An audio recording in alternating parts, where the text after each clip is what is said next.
Emotional triggers. Hello everybody, Tom from Code. I hope you're all very well. Today I'm going to discuss the subject of emotional triggers. What is an emotional trigger? How does it happen? How can we try and deal with emotional triggers? Reason for me bringing this up is the other day there was an incident. I was in my second job. I have a part-time job as well as a full-time, and somebody triggered me emotionally, and my reaction was probably not good, but I was triggered.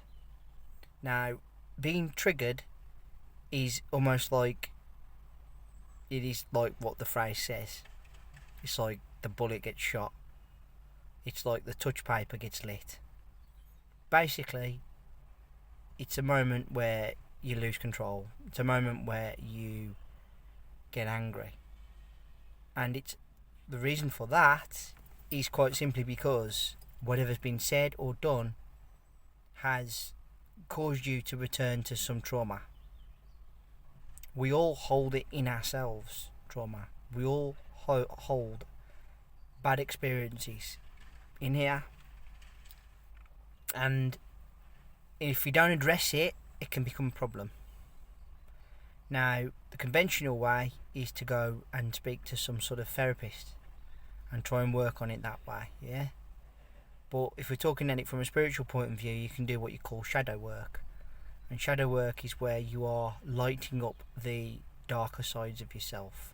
Those parts of yourself that you don't like, those parts of yourself that are not particularly nice.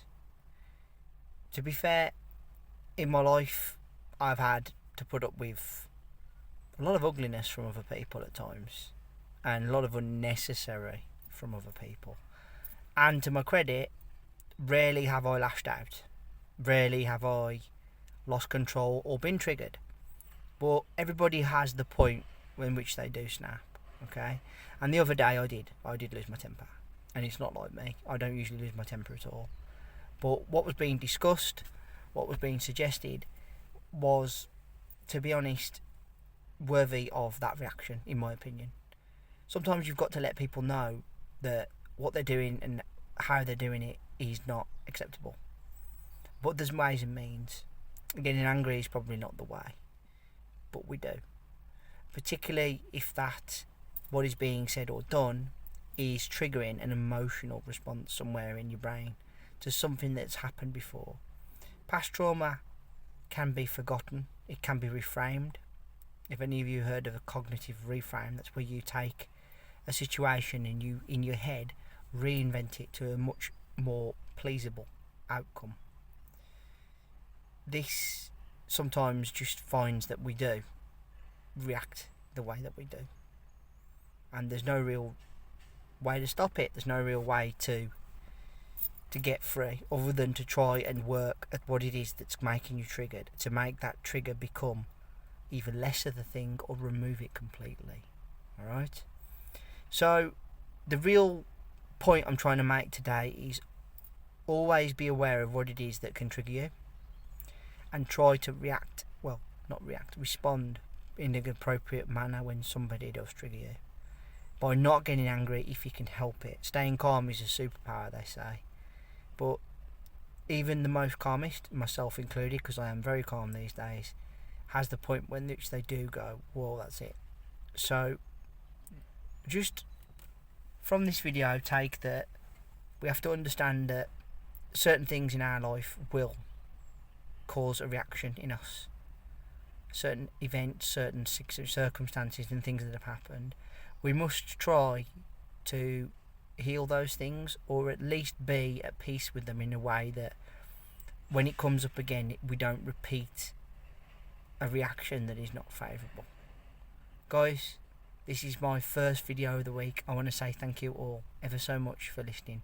I really appreciate your time and energy spent here on my channel. Thank you kindly. Put down in the comment section below, what's your emotional triggers? Is there things deeply rooted in your subconscious that is literally going to be like setting off a bomb? Have you found peace, and have you healed most of your triggers? And is it now very difficult for anyone to ever get you into a worked up state? I'm trying to get to that phase. It isn't easy when, you've suffered in the past for other people's ugliness. It's very hard to be strong enough to not react sometimes. Remember to hit that subscribe button down below and leave me a thumbs up and a like. And let's hear that bell sign go ding dong so you know when my next content's out. Guys, I'll be back with my second video of the week in a couple of days' time. Until then, I want to say thank you all ever so much for listening. Take care of yourselves and bye for now.